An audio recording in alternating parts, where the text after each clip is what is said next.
monte, j'ai les deux fesses enfermées. C'est pour les butch et les féminines.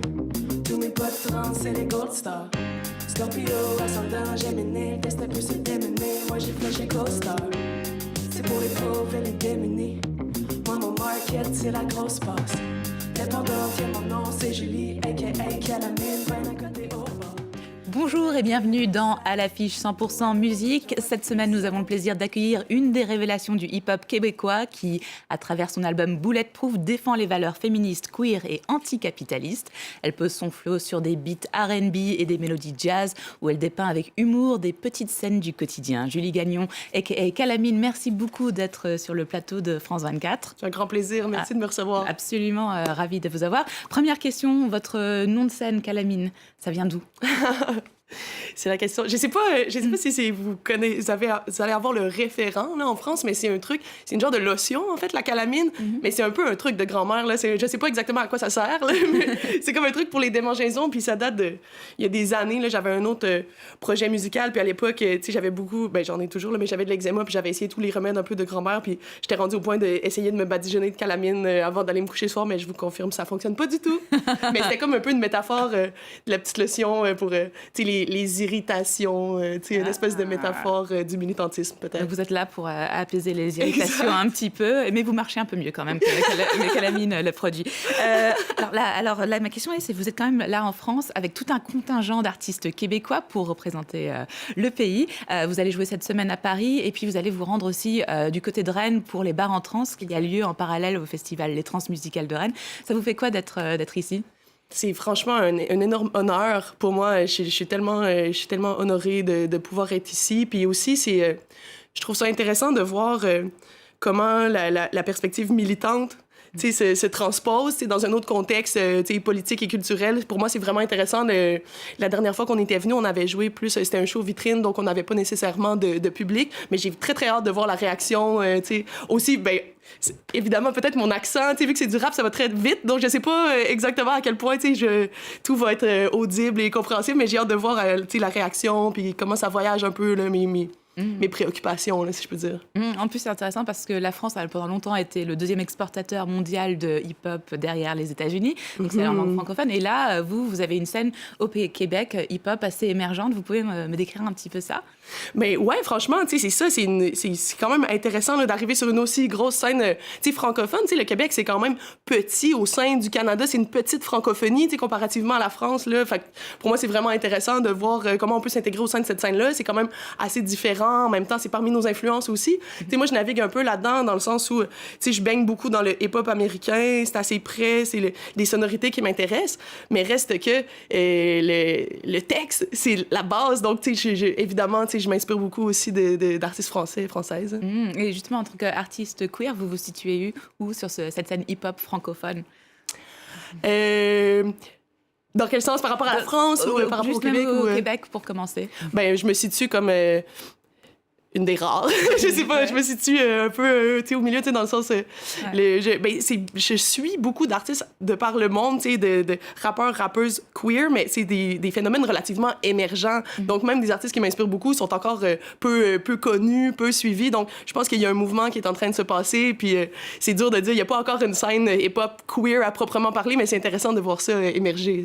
En tout cas, on adore vous suivre. Je vous propose tout de suite de regarder un de vos clips. Pareil que le rap, c'est pour les durs à cuire. C'est tes langues qu'il faudrait te maquer. C'est pas du Biggie, c'est pas du Rakim. Tout mis le dos dans comment tu t'habilles. J'mets pas de jupe parce qu'en vélo, j'suis comme skirt. Cherche les courbes en dessous de mon shirt. C'est-tu madame ou monsieur? N'importe lequel, j'suis comme shirt. Ça prendrait des mecs cis, faudrait qu'ils m'expliquent. Le jeu est sexiste, these boys qui disent hoes, faudrait qu'ils check leur lexique. Mes t-shirts, c'est des XL. Les lesbiennes, c'est qu'on excelle. On va pas au 7e ciel, mais damn, il sait que j'existe. C'est un boys club. Mona Lise, Calamine, vous abordez énormément les sujets dans vos textes d'inégalité homme-femme et de la vision qu'on a des comportements de l'un chez l'autre. Et surtout, ça ne doit pas être facile en tant que femme lesbienne dans un monde hip-hop qui est vraiment dominé par les hommes. Comment c'était au début quand vous avez commencé à jouer sur scène ou... J'ai l'impression... En fait, je crois que je m'attendais à plus de résistance. Mais j'ai l'impression d'une certaine façon, que comme j'ai une expression de genre qui est un petit peu masculine, j'ai l'impression d'une certaine façon de bénéficier d'une espèce de entre-deux. J'ai l'impression que personne ne sait trop comment me prendre, en fait. Puis je pense que j'en bénéficie. Dans un sens, j'ai l'impression qu'il y a une espèce de culture misogyne au sein du hip-hop qui est polarisante, dans le sens soit on est un homme dominant ou si on est une femme, on est un peu objectifié. Puis c'est dur à naviguer. Puis je pense que pour les femmes qui ont une expression de genre plus féminine, je pense que d'arriver dans cette dynamique-là, c'est un peu...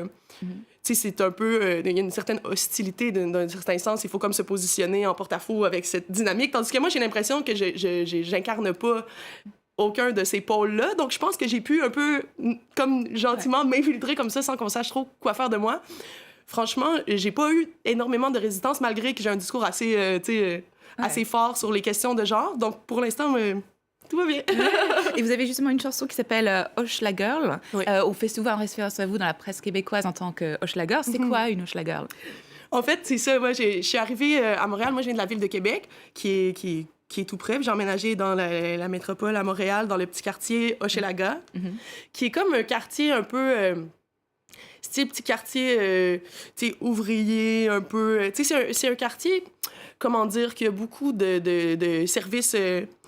le communautaire est très implanté, il y a beaucoup de services de proximité avec la population. Il y a quand même beaucoup de travail du sexe, puis d'itinérance, puis tout ça, mais il y a comme une espèce de climat d'accueil, de gestion de ces enjeux-là. C'est comme adressé, puis moi, j'aime ça, j'aime qu'il y a de la diversité, j'aime qu'on adresse ça. J'aime pas les beaux quartiers embourgeoisés qu'on veut tasser. Fait que moi, je célébrais un peu cette pluralité-là du quartier où je restais. Fait que pour moi, c'est être une Hochelaga Girl, c'est célébrer le fait d'être simple dans un quartier simple, pour moi, ça a été très, très accueillant d'arriver dans ce quartier-là, donc c'est un peu ça que je voulais célébrer. Une bonne célébration, en tout cas. Je vous propose tout de suite de passer à d'autres sorties de la semaine, on en a pas mal, et on va commencer avec un artiste non-binaire trans-vénézuélien, Arca, qui a déjà plusieurs albums à son actif et est connu aussi pour ses collaborations avec Björk, Lady Gaga ou encore Kanye West. Elle se paye le luxe de sortir non pas un, mais 3 albums, Kick I, Kick 3, Kick I4, c'est que des I, remplis d'ultra-pop expérimental. Ces collaborations, il y en a plusieurs, dont une avec Sia, et des clips qui retournent bien le cerveau. On en regarde un tout de suite.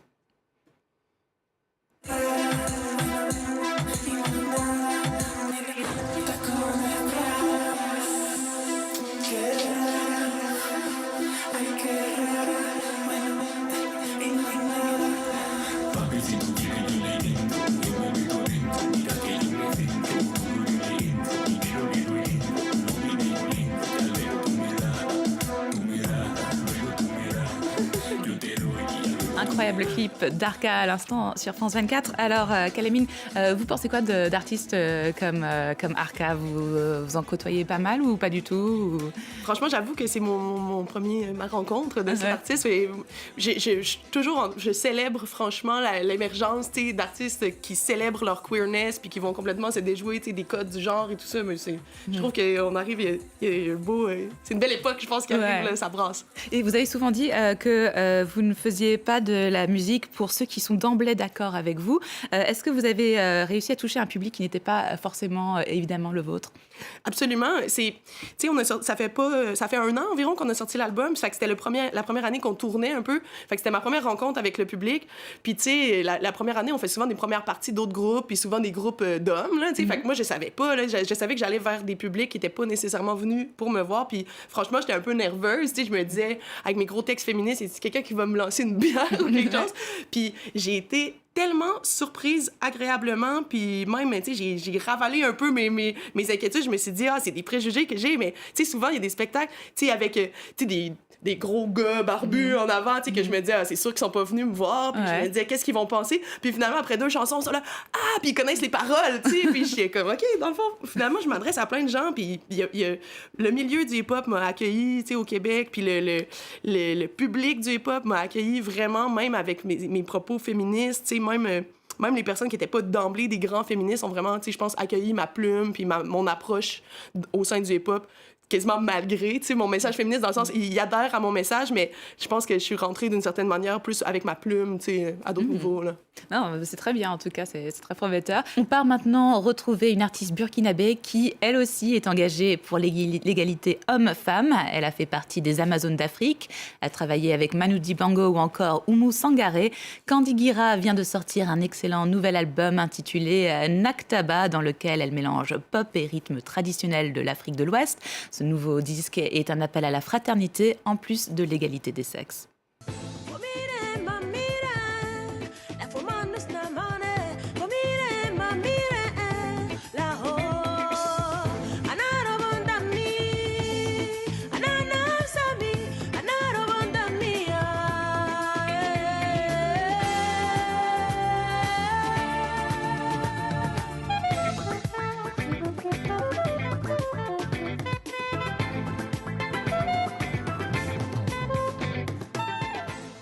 Et ça y est, à l'affiche 100% musique touche à sa fin pour cette semaine. Merci beaucoup à Calamine, star montante du hip-hop québécois, d'être venue sur notre plateau. L'actualité revient dans quelques instants sur France 24, mais n'oubliez pas, vous pouvez retrouver nos news culture sur le site et bien sûr les réseaux sociaux @à l'affiche, enfin F24. On se quitte avec la pop électro de Quasi Lambiste qui revisite quelques classiques avec un nouvel EP intitulé Decrescendo et avec à ses côtés Othman Louati, percussionniste et chef d'orchestre du Conservatoire national supérieur de Paris. Blind is your mind, trying to please me your whole life is dictated by my lies.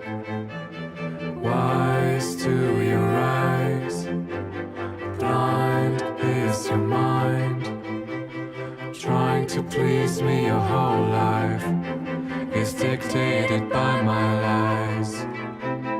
Insane, don't let me hold you, 'cause my hand on your chest can control every breath that you're taking. Vous venez de regarder votre programme. Dites oui au matin qui chante avec les matelas Ève.